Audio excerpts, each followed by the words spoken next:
It's your questions and comments. Now, without further ado, here's your host, L.nathan Hare. All right, here we go. Living now, living right now. This is L.nathan here, your host here for this next hour at WFO Power 96.5 FM on your dial. Our principal sponsor, of course, the Community Action Organization of Western New York, still fighting the war on poverty, now in our 52nd year. I want to welcome all again to this hour of insight, introspection, and interpretation of facts, events, and trends affecting you right here and right now in Buffalo and Erie County community, and in fact, connect you to communities all across the country. Each week we talk about issues and themes we think will be of interest to you, which will motivate you and serve to connect you to the broader issues that affect our communities here in Western New York. So our today's program is live, so you can call in. You can join our discussion. I hope that you will. Our number here again is 837-1112. That's 837-1112. Today we have a special two guests. We have one calling in, and we have one here in the office representing the Education Trust New York. We have Tiffany Lanks, who hopefully you all know. She's been an investigative reporter for the Buffalo News for a number of years, but she's now working. What's your title with the Education Trust? I'm the communications director. She's the which makes sense, right? You know, news, media, education. She's the communications coordinator for the Education Trust, and of course, you've seen her. I've referenced a number of her articles, in our talks during this hour, and we also have on the phone Ian Rosenblum, who is the director. Yes, he's our executive director. He's the executive director of the Education Trust New York. I get the impression that there are other education trusts in other states, or just New York? We do have a national office and then an office in California and Michigan. All right, so you're part of a nationwide network. Do we have Ian on the phone? Good morning. Hi, how you doing, Ian? I'm doing well. Thank you so much. Absolutely. And so I wanted to get into something because first I want you to tell people a little bit about what the Education Trust is. I'm going to give a little paragraph and then you build on it. And then let's talk about, before we lose our time, the forum that's going to be taking place on the 26th, right? Absolutely. And that forum, it's sort of a dialogue that's going to be taking place with the community. It's going to be at the offices of WNED and WBFO. I thought I had written down the address of that. Do you have the address? It's on Lower Terrace, right? Yep. You all got to know where Erie Boulevard and Lower Terrace come together. You know where WNED is. It's going to be at 6:00 on Thursday, April 26th. But the Education Trust New York works to eliminate the gaps in equity, opportunity, and achievement that hold back so many students from reaching their full potential, especially those who are low income or students of color, in order to enable all students in New York State to achieve at high levels from early childhood through college. So, Ian, tell them how they can, what's the Education Trust really all about, and how should people be thinking about how to work with the organization to accomplish the kinds of things that you think ought to be accomplished here in Erie County in Buffalo, New York. Well, thank you again. We're so grateful for the chance to speak with you about these issues. As you just said, the Education Trust New York really focuses on the whole range of equity issues. And by that, we mean ensuring that all groups of students have the opportunities that they need in school to be successful, from early childhood to K-12, all the way up through college completion and entry into the workforce. We work on policy and advocacy issues at the state level in pursuit of that one goal of equity for all students. And we work closely with a number of organizations in the Buffalo area, including the District Parent Coordinating Council, Better Schools, Better Neighborhoods, the Buffalo Urban League, and EPIC. And so in all different parts of the state, we work closely with a set of partner organizations, and together we advocate state leaders on behalf of students. And just for Truth in Lending, the Better Schools, Better Neighborhoods organization is a division of the Community Action Organization. So the CAO is a part of the collaboration that you're talking about. So, Ian, the report that you guys pulled together called See Our Truth, which I think you can get that online now, is it? You can visit the website, crtruth.org, and read the full report as well as some supplemental materials and local data for Buffalo and Erie County. Right. And so for you out there, and I'll come back and I'll hit this maybe 2 or 3 more times during the course of this hour, you need to get a copy of this report, because the issue of education diversity, which I'm going to ask Ian to talk a little bit more about what he means by that, but this issue of education diversity, the way that it is constructed by the Education Trust, I think gets at a lot of the kinds of things that we hear from people in the community when we have these conversations. You know, people talk about African-centered education. People talk about who's teaching them in the schools. They're talking about who's the principal, who's the assistant principals, what's the relationship between the school buildings and the communities that the school buildings are in. So you need to really get your hands on the CR Truth report, which I think you can, is it www. or something? Yep, crtruth.org. Okay. For those of you that have access to a computer or a handheld device that you can access the internet, you do www.courtruth.org. This report will come up, and just store it someplace, you know, on your system and read the report, because I think it provides you at least with a evidence-based construct for why people are taking the kind of positions that they're taking with regard to how we need to be moving forward in our education system. So, Ian, talk a little bit about the forum that's going to be taking place on Thursday and what the CR Truth report focuses on. Sure. Well, I'm so glad to hear you say how you think about the context for this issue, because it really is the same way that we approach it. We focus on teacher diversity because of the critical role that teachers play in student success. We all know that from our experience, and we know it from the research. And we believe that a crucial equity issue is ensuring that all students have access to strong teachers who are well-prepared, well-supported, and diverse. And there's even been research about the benefits of having same-race teachers for black students, which show higher reading and math scores, fewer suspensions, fewer dropouts, and better graduation outcomes. We know, though, that it's important that teacher diversity is an opportunity for all groups of students. And in today's society, having diverse, equitable, and inclusive school environments is crucial both for students and for teachers.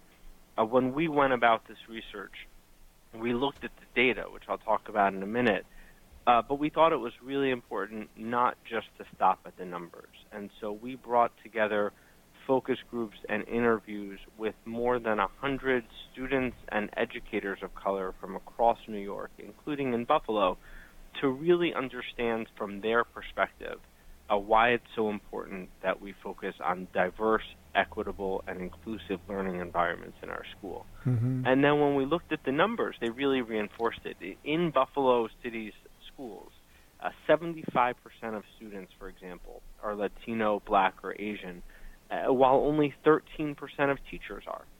And the numbers are even more stark, in a sense, outside of Buffalo in the rest of Erie County, where 12% of students are Latino, Black, and Asian, compared to less than 1% of teachers.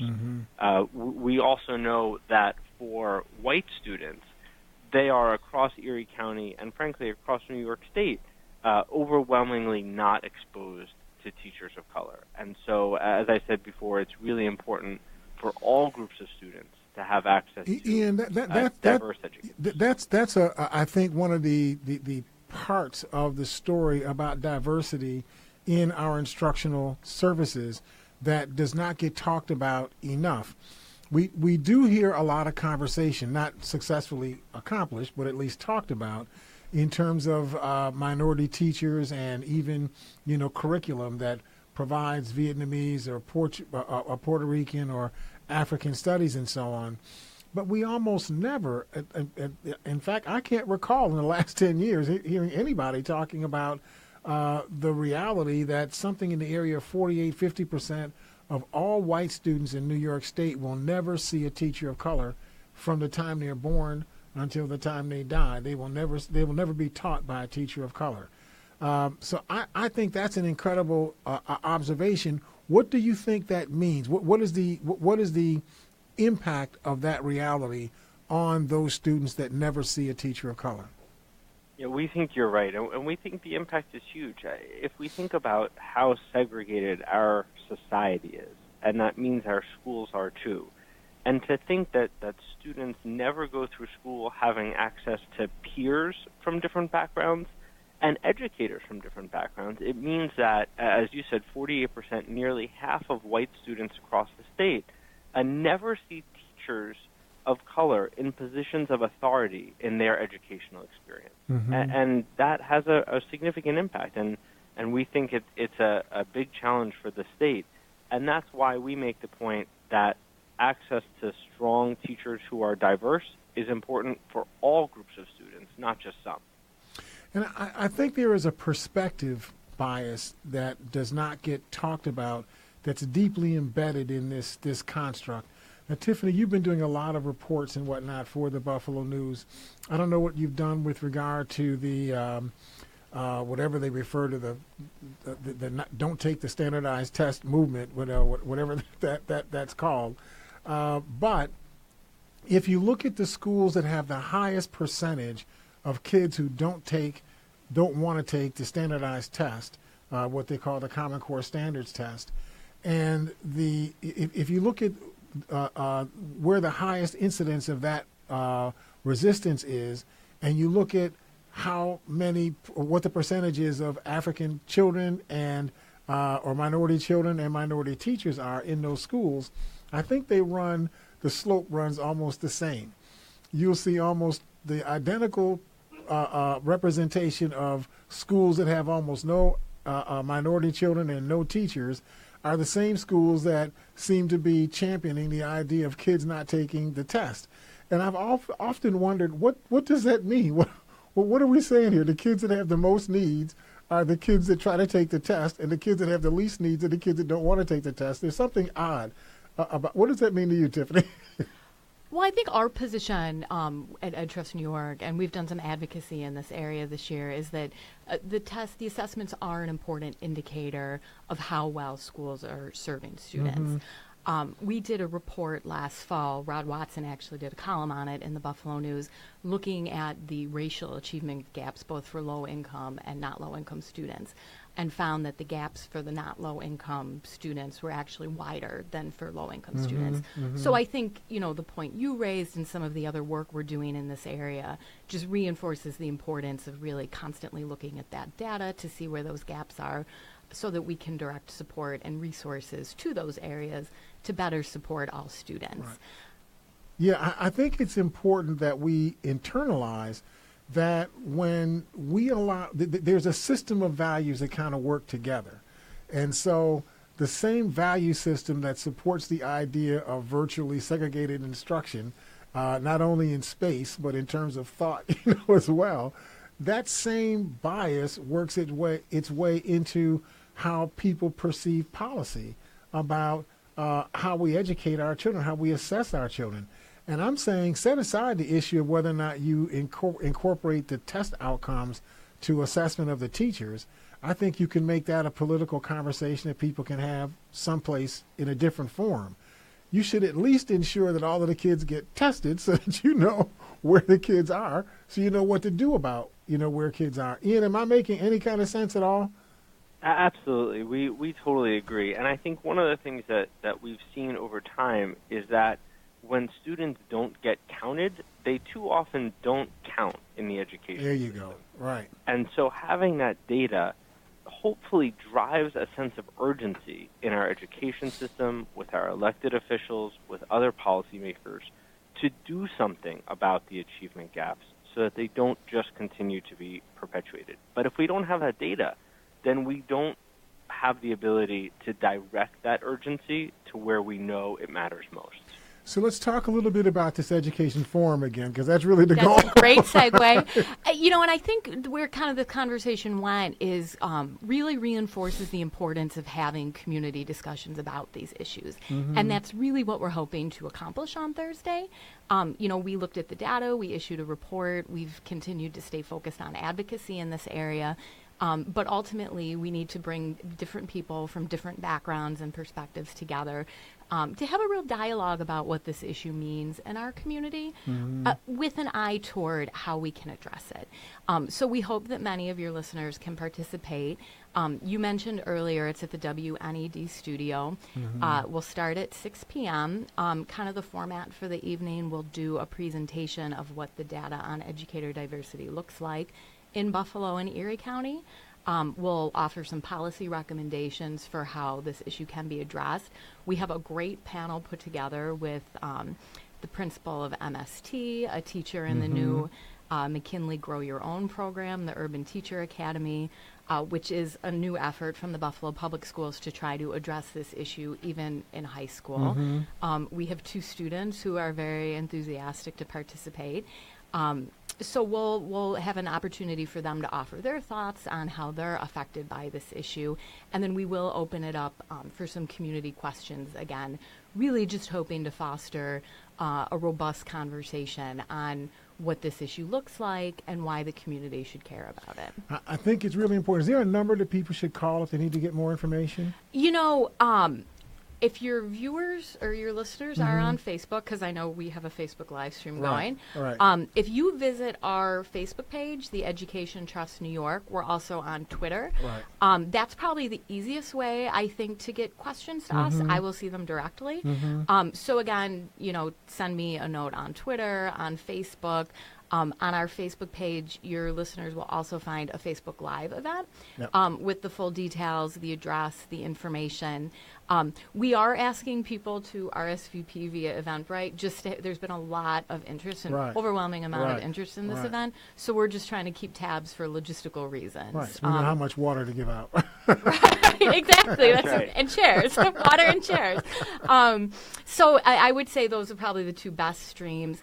You know, and something you mentioned earlier about kind of the access to the website. If there are people listening who don't have internet access, maybe they could call the station or reach call out. the CAO. We will have the information at the front desk, so we will also be supportive. Because we are happy to get hard copies of the reports. If there are people who are interested in this conversation and can't access the website, we can work with CAO to get copies to people. We have printing ability, so, you know, if we don't have like 1 million, you know, just a few hundred, we can print those ourselves and have that available for you. It is so important. You know, you have to have quality data for you to make quality decisions. And a lot of times we argue about things that are based on wrong premises. So even if you win the argument, you still have yourself going in a direction that's not going to take you where you actually want to go.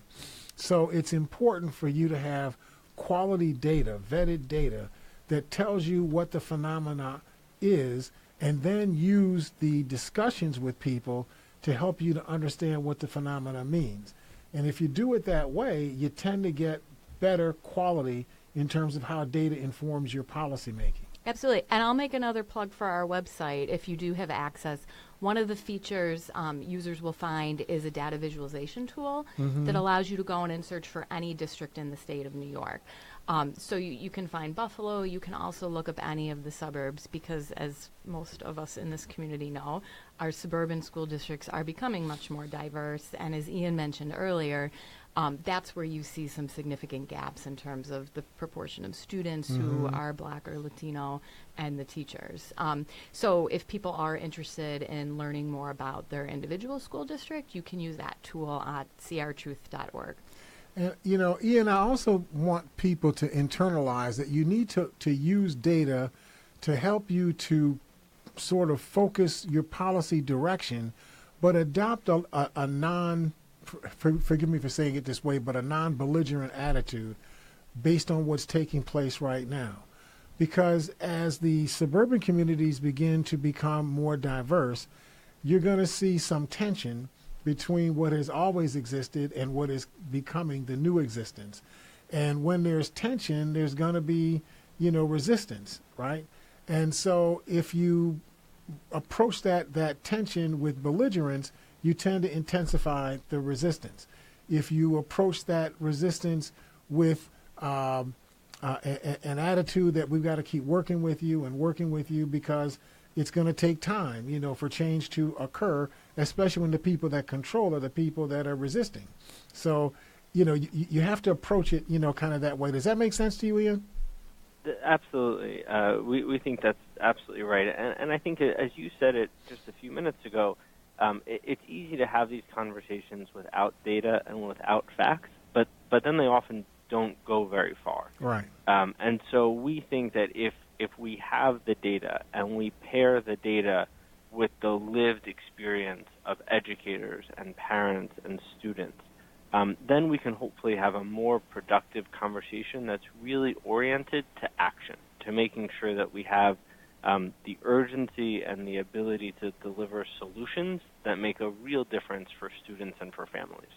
All right, so we got to take a break. Let's tell people what the forum is going to be about and how to make contact again, Tiffany. So the Forum on Educator Diversity will be Thursday at 6 p.m. at the WNED studio, and you can find more information either at the Education Trust New York's Facebook page, or if you want to reach out directly, send me a note on Facebook, Twitter, and I'll make sure to respond.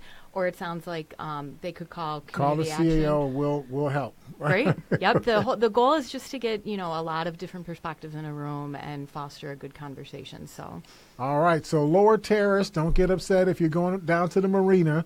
You go down Erie Boulevard. The 2nd Street down will be Lower Terrace. You'll see WNED on your right. You can't miss it. And the event will be streamed on Facebook, on the Right. WBFO Facebook page. So if you can't make it to the studio, you can participate virtually. We'll take questions from the Facebook audience as well. So go into www. Education Trust. So our website is edtrustnewyork.ny.org. For more information on the report or to explore the data visualization tool, that's crtruth.org. So for the Eventbrite, is on our Facebook page. right. So that's going to be on the Education Trust New York so Facebook. www.educationtrust. Now you're getting a little tricky. I think if you just go on to Facebook and search for us, you'll find us. Just no type problem. in Education Trust New York, and you'll be fine. Thank you, guys. We'll be talking again on the other side of the break. Thank you, Tiffany. Thank you, Ian. I appreciate what you guys are doing. We'll see you on Thursday. And thank you all out there. We're going to see you in just a couple of minutes as we take care of our sponsors here at Living Right Now. Do you want to increase your home's value? Do you want to lower your energy?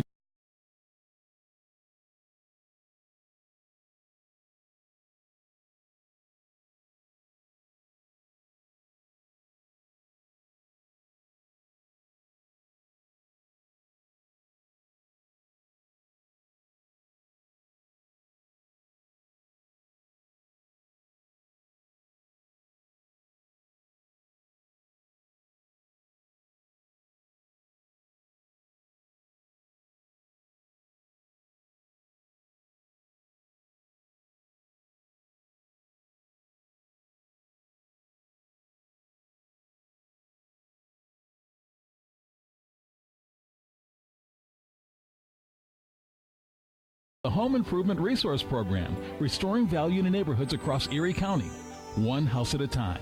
Brought to you by the Community Action Organization of Erie County. Okay, there we go. Had to get the headphones situated here. All right, welcome back to Living Now. Thank you, Tiffany. Okay.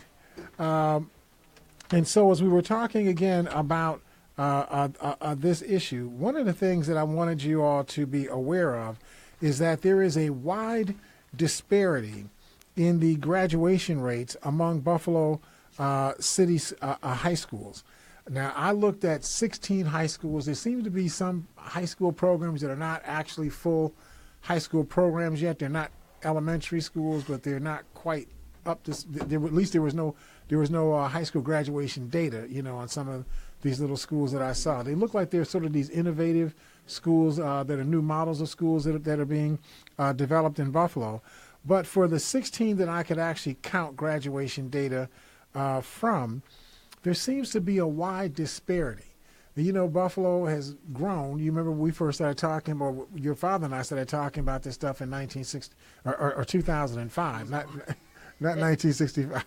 In 2005, we started talking. I'm here with Emmanuel Radford, by the way, just so you all know. He's doing the live streaming production of the program. And your father and I started talking about this in 2005, and we were talking something in the area of 46, 47% graduation rates for the city of Buffalo as a whole. And for certain populations, like the subset of students who are African American males, the graduation rate was floating between 25 and 27%. You shouldn't even call that a graduation rate. You should just say nobody graduated, right? Because that's just insane. How can only 1 out of 4 people be graduating in what you call a school system, right? And so I was having a conversation. We did a program with Dr. Cash about a week or so ago. And you all, if you have a chance to talk to Dr. Cash, he's a fountain of information. I mean, he has statistics in his head. He has facts in his head.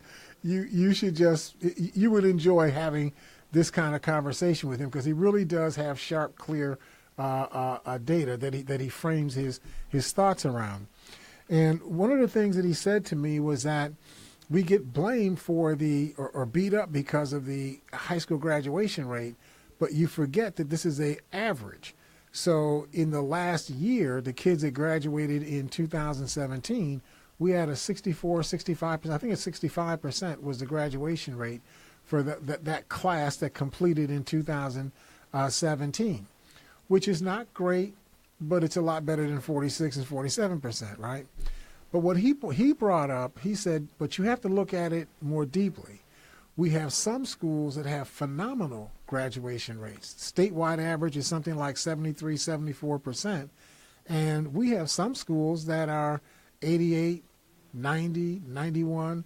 One school has a 98% graduation rate, City Honors, which I'm not following because if everybody's so smart, why doesn't everybody graduate? But that's another issue altogether. I know. I have issues. So you all have to work with me.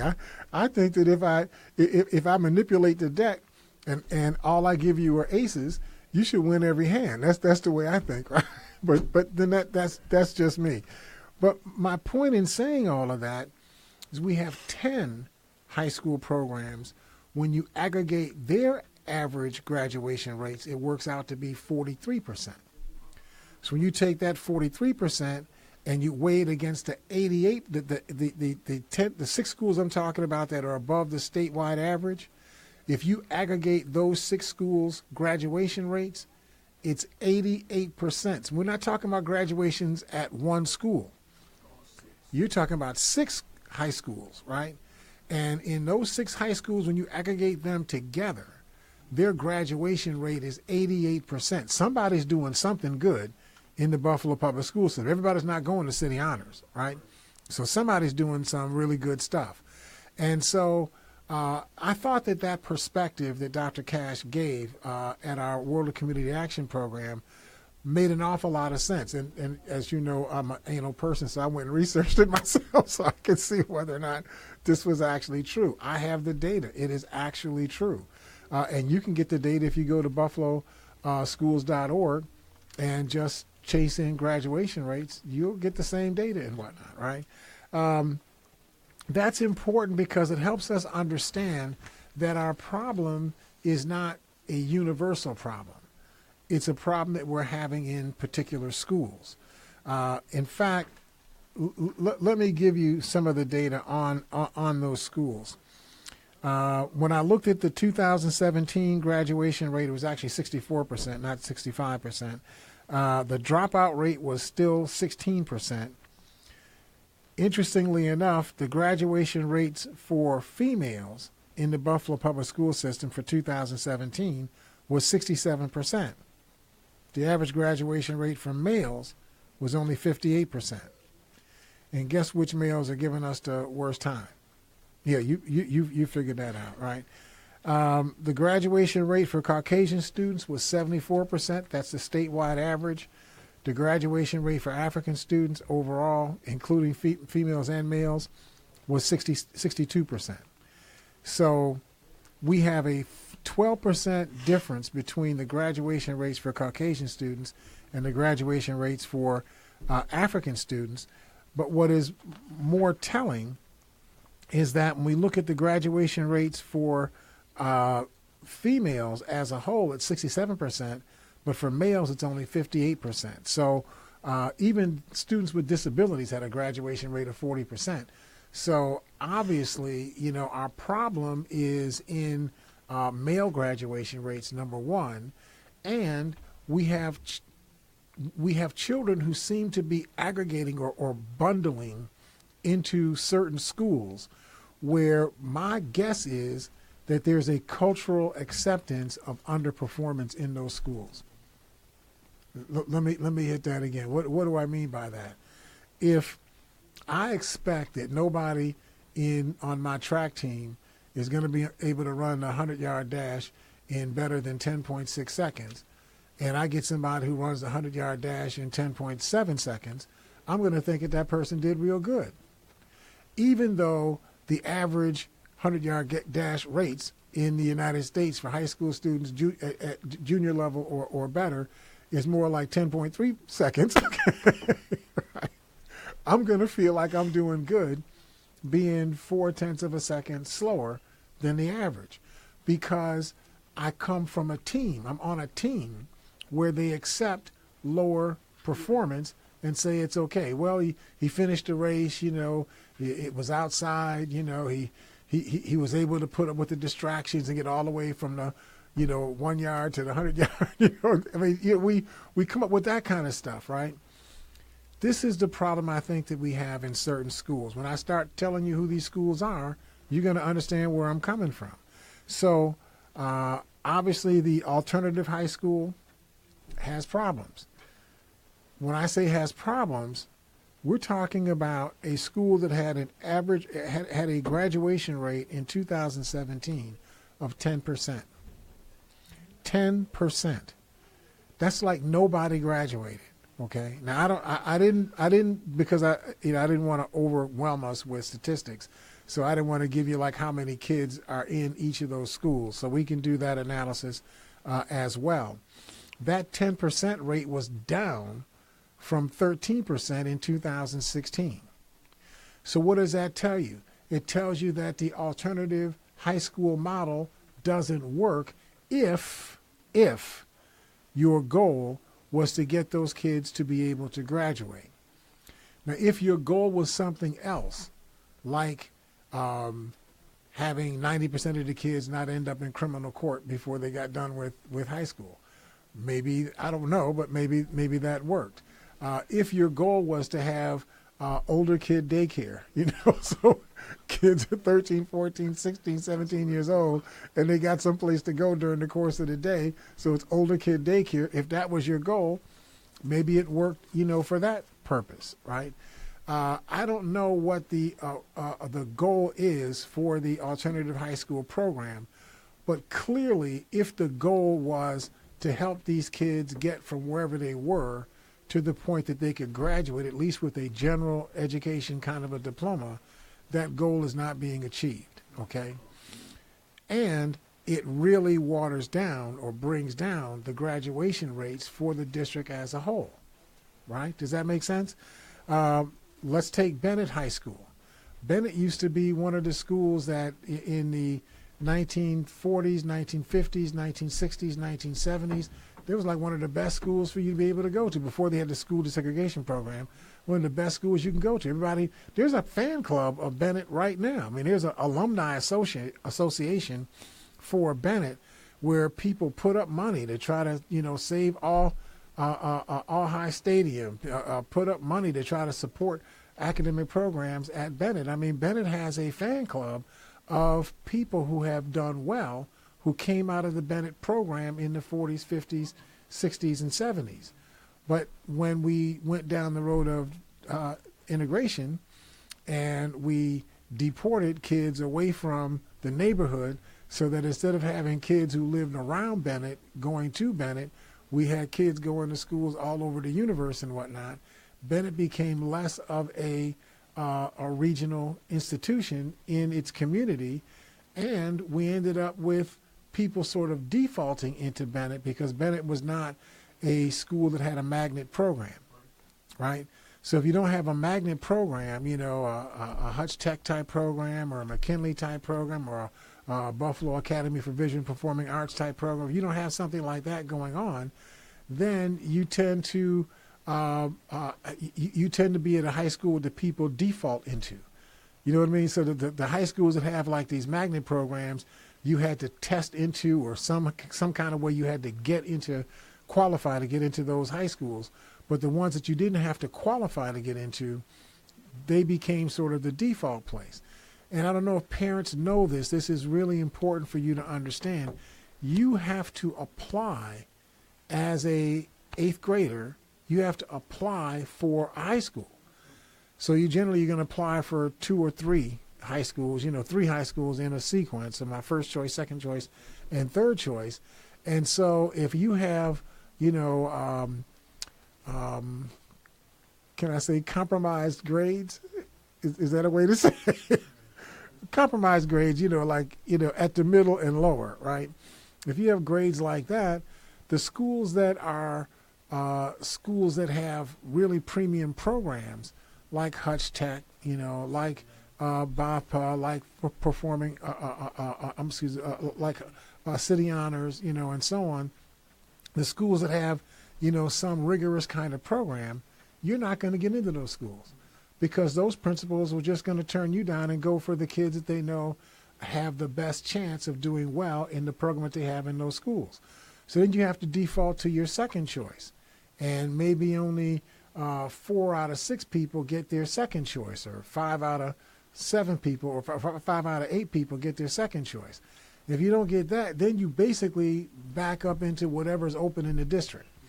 So those schools that take whoever is left, those schools tend to be the ones that have the worst graduation rates, because they generally had the students that had the least academic skill who came in as freshmen in the first place. Now, you only got the high schools that you got in your city. So you can fuss about, well, that's not fair, the system's not fair. You can fuss about all of that, and I get that. It's fine to fuss. But what you really have to do is work really hard to get your child to go from being a middle school child to an 8th grade graduate who is an 85 or 90, average student who has good basic. Line 1. Has good basic competency to be able to get into the high school of their choice. We have a caller hanging on. Let me grab that call real quick. Hi, caller. Are you there? Yes. Good morning, Mr. Hi, Hare. Mother Dora. How you doing? I'm doing pretty good. You know what? I have a question. I want to ask you about some of those statistics. Sure. But before I ask the question, I just wanted to give some good news. My granddaughter, who was in the Say Yes program for 4 years, is graduating May 18th from Medaille College. Wow. Somalia. And so you can say from personal experience that Say Yes worked for your child. Say Yes works, but she told me something when she was in her junior year. She said that if you're in Say Yes, the one thing that the colleges look for, you have to keep your grades up. Yep. While you're in college, you cannot let your grades go down. I forgot what the maximum level was, but she said that is the key. You have to make sure that you're studying and you're on task and you finish. So she'll be coming out with a degree in criminal justice. Wow. And she really is looking to go to law school. She wants to just take a little break, but she's expressed an interest in going to law school. So we have a lot of successful students. I think I want to say that. Mm-hmm. Despite the negative reports. And I'm a witness to that, because every year when I do the Romeo Doyle Scholarship, a lot of the students who win the scholarship, they're not City Honor students, but they're outstanding students. Yep. And they do quite well, and they have a good record. Of course, everybody has to write an essay. That's one of my requirements. But they're good writers. So I think we have to begin to promote more the positive things that are going on. Well, Mother Dora, that was one of the points I was trying. When I heard you earlier, right, that's one of the points I was trying to say. If you look at BAPA, for example, the Buffalo Academy for Visual and Performing Arts, yes, their graduation rate is 84%. When you look at obviously City Honors, I talked about them at 98%, but Emerson Vocational High School, which from if I'm not mistaken, 1991 to 2001 did not offer a single course you could take where you could earn a Regents credit. Yes. But that school had a 79% graduation rate, 5% above the statewide average, right? Hutch Tech. We need, like I said, we need to promote the good news, and as far the scholarship that I do every year, the applications are going out the end of this month. Mm-hmm. I usually send them to the director of guidance, and they disseminate them throughout the school system. So I'm looking forward to getting some applications this year. This is the 9th year. Yeah, this great. year that I'm doing this Romeo Doyle Scholarship. That is but tremendous. This is my question. Do you have any statistics on suspensions? And the reason I'm asking that, I was at the last board meeting. I was one of the speakers. But there were at least 7 or 8 people who were complaining about the high number of suspensions in the school system. And they were advocating that the schools adopt the restorative justice program. Model, right. So I'm just curious if you had any statistics. I don't have the raw rate. Yeah, I don't have the raw numbers in front of me, but we had done some work on that with Sam and I had done some work on that a few weeks ago. We're talking something in the area of 150 or so suspensions a day. For last year or to date? Right now. Yes. These are in-school suspensions. So these you don't get thrown out of school. And then expulsions are still somewhere in the area of 125 to 150 expulsions a week. Yes, yes. So this is a core part of our problem, our orientation. This is one of the issues I'm going to talk about this, on the other side of the break. Yes. When we hire these African and Hispanic teachers, we treat them as if they're supposed to be the bouncers, in the school. We hire you because you can connect to the students. What they really mean is, when they got a problem with some students, they want you to come in and solve that problem. So they changed the relationship between the African and the Hispanic teachers and their students from one of an instructional relationship to one of being sort of a policing, patriarchal or matriarchal kind of a thing, over. Well, Mr. Hare, I'll just make one more comment. When I was teaching in the schools, I was known for having a lot of success with especially black male students. But one of the things I did, I never, if there was a problem with students in my classroom, I did not send them to the office. And I always told my students, the buck stops here. Yep. I have rules. You are going to obey these rules. And I never had a problem with that because I always felt that when you send them to the office, that's the first step to being suspended from school. Right. But anyway, I just wanted to share that. And I'll hang up and listen to the rest of your program. Thank you for the information, Mr. Hare. All right. Thank you, Mother Doyle. Let's take our last break. So if you all stick with us, hopefully we're making some kind of sense. Looking forward to your calls. We will sit inside of the break here at Living Right Now. Do you want to increase your home's value? Do you want to lower your energy bills? Are you in need of affordable financing for your next home improvement project? The CAO Home Improvement Resource Program can help. Just come to their monthly HIRP orientation session every second Wednesday of the month at 564 Dodge Street, Building 400. HIRP staff will help identify the resources you need to get financed, and they'll even help you with completing your application. You won't know what you qualify for until you call them today at 881-6543. That's 881-6543. Learn about all the home improvement programs you may be eligible for and ask about the affordable financing program that can help turn your house into your dream home. Call 881-6543 for more info. It's the Home Improvement Resource Program, restoring value to neighborhoods across Erie County, one house at a time. Brought to you by the Community Action Organization of Erie County. Here we go. Welcome back to Living Now here at WFO 96.5 FM on your dial. This is L.nathan here, your host. I'm here with Emmanuel Radford, who is doing the live streaming of the program. If you wanted to get a question in or say what your observations or concerns are, then you go to your computer or your handheld device. Just type in Facebook, then type in Living Now, LIVING, and now, and we'll be up, and you can type in your questions or your concerns or your observations. We have a caller calling in right now. Hi, caller, are you there? Good morning, Nathan. How are you? All right. How you doing, Bob? Very good. Listen, I still remember last year two young ladies about 18 years of age trying to figure out how to do a capital J in cursive. Because, as you know, cursive reading and writing has been dropped from some of the curriculum.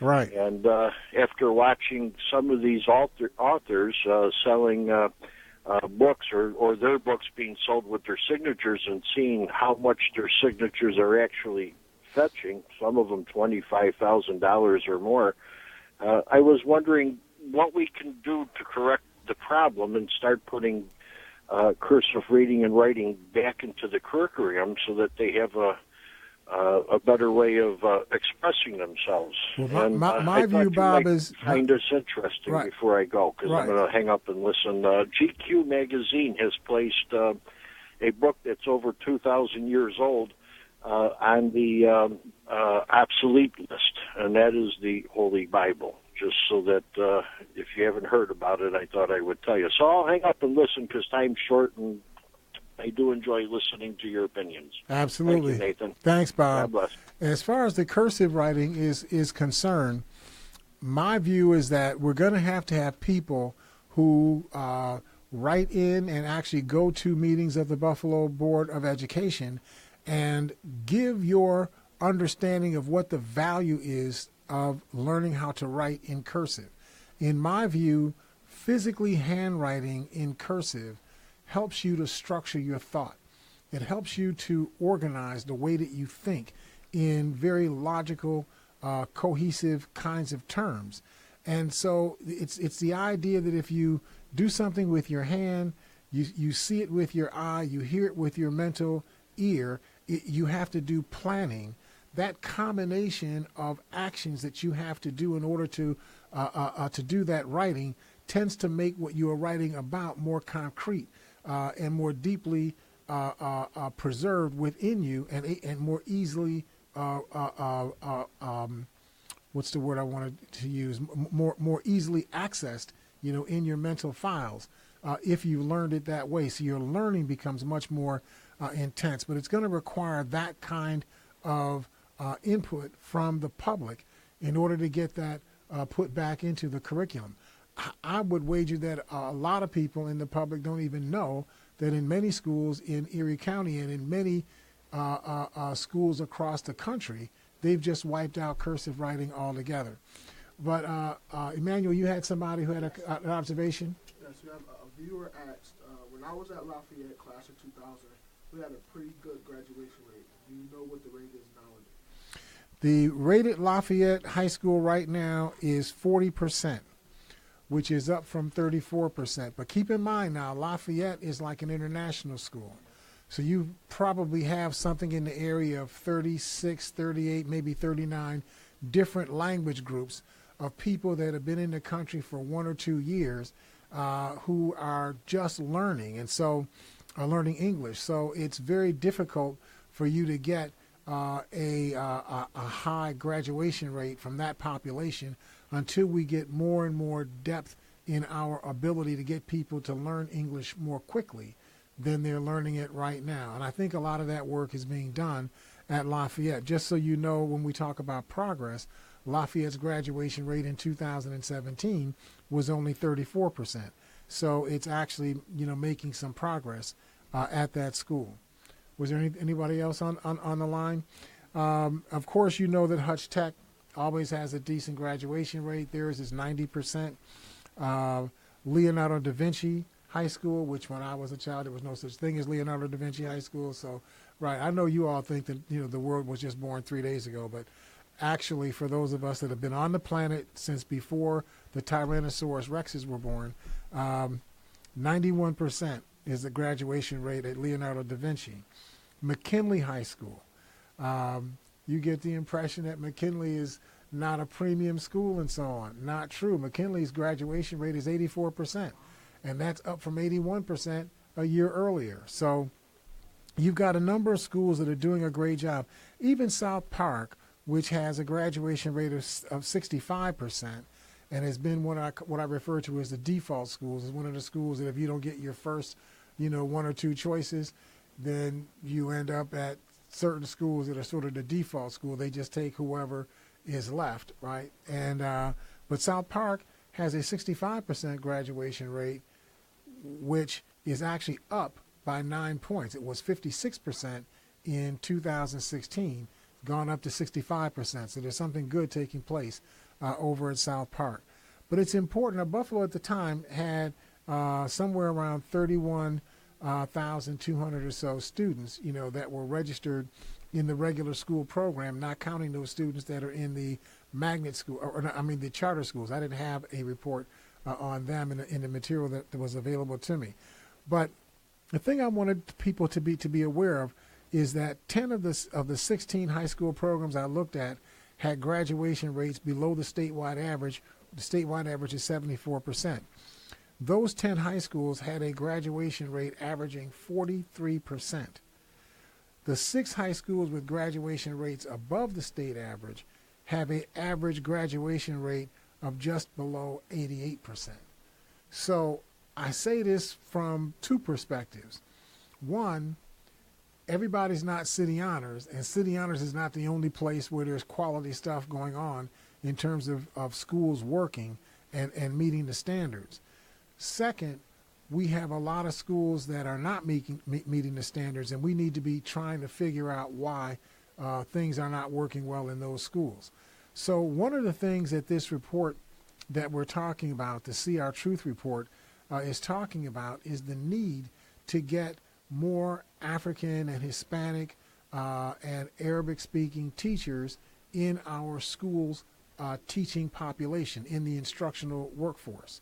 That's important from a number of perspectives. One, you as a student are going to feel much more bonded and much more, connected to the process of instruction if the people who are instructing you look like you, talk like you, come from the kind of neighborhoods that you come from, talk about the same kind of things you talk about them the same way you talk about them. That makes a whole lot of difference. When you're, and this is no disrespect, I just say Bath, New York, because it's like the southern part of the state, and it's far away from what people in Buffalo tend to experience. But if you come from Bath, New York, you just went to grammar school, went to high school, went to undergraduate school, went to graduate school, and now you've been out for like 6 months, and you take a job teaching in the Buffalo public school system, your world experience is so unaligned, from the experiences of the students that you are teaching, when almost 80% of the students that you are teaching are students who are actually African or Hispanic students or other students of color. It's very difficult for you to be able to connect, with those students from an empathy, perspective, from a living context perspective. Hard to do. Second thing is that the material that you are teaching material that was constructed to teach basically Caucasian children from their perspective, from the perspective of their parents, their families, their historical, ethnic groupings, and so on. And because of that, you get a different context of how to understand the information that's being shared with you. And that context then does things to your perspective, how you relate to it. Let me give you an example. The Korean War. Most of us, the words Korean War is just a term that comes out of history. Yep, Korean War. And move on to, BJ's rap, or somebody, right? You don't really have any connection to it. But if you're studying in school about the Korean War, and you're not a part of the perspective of the people who have framed how you learn that history, you get the impression that the Korean War was about some terrible, monstrous people and whatnot in the north part of Korea who were trying to conquer the people in the southern part of Korea and steal the country to give it to communists. And then these communists were trying to take away all of your private property and take away everything you had, take away your history, your language, everything, and turn you into state slaves. And that's the way you looked at it, and that we had to stop them Otherwise, there was going to be a domino effect, and it was going to take over all of Southeast Asia and all of Asia, and then it'll be in the doorstep of Europe, and before you know it, it'll be in the United States. No, no, no. I mean, that's the perspective. That's the perspective that you get. But that's not the perspective of the people who live over there, right? Their perspective is the French were over there trying to conquer them and get their oil. That the British were over there trying to conquer them and get their oil. Their perspective is that the Americans came over and displaced the French and the British, and they tried to go over there and conquer them and get their oil. That's what their perspective is, right? It's a context is everything, right? Okay. All right. We got some callers hanging on. Let me get the calls real quick. Hi, caller. Are you there? Hello, caller. Are you there? For time. Yes, sir. Hi. Can you hear me? I got you now. How you doing? Okay. I'm going to be real quick because I know we're cut for time. Sure. Real quick, education, not only on the level we're talking, but beyond that, how it affects our world when you're dealing with a healthcare system with people of color. An example, my mom was in the hospital. She had dementia. She wasn't communicating. And the student nurses came in there after the PCA couldn't do what they wanted to, and they said, we're going to do everything right. We're going to wash your mother's hair. We're going to do all. And I looked at them. I said, my mother has a perm in her hair. I said, are you girls student nurses? I said, you're not educated, because people of color, if you don't know what's in their hair, you can take out their hair. Mm-hmm. So these places don't bother to put people on staff from the cosmetology field. Yep. And they're not giving these girls You have 1 minute. True education of their skin. The other thing is being, I call myself a customer, never a patient, at UB's dental school. Mm-hmm. When they did bad work, and I let them know, listen, when you graduate, a lot of people don't understand, I call it poverty, the poverty alumni, mm-hmm. or philanthropists. We got about 30 seconds now. Yes. I said, and I wrote why I should be able to come back in. And they got upset because they did bad work, and I contacted the Department of, American Dental, right. New York Dental. So they punished me by not allowing me back. Okay, so there's some hashtag medical Me Toos. Yep. And then at BGH, when this doctor refused to change my high blood pressure medicine, mm-hmm. and I said, I really act a different way. I don't normally act. I said, my family's not going to find me on a slab so you can say she's overweight, she's black, she's got high blood pressure. What did you expect? If this doctor refuses to change my medicine, and at that time the administration was right around the corner. So when the director called the police on me, I was in the CEO's office, and they said, no, we got this taken care of. There are some things that are going on even beyond high school that is affecting people of color terribly, where they're getting the disparity of health care. And Absolutely. That's part of the education, too. Right. That's across the board. You're absolutely right. We got to go. I appreciate you. Thank you. Look forward to talking next week. Thank you all out there for listening to us. We look forward to talking to you all next week here at Living Now, Living Right Now.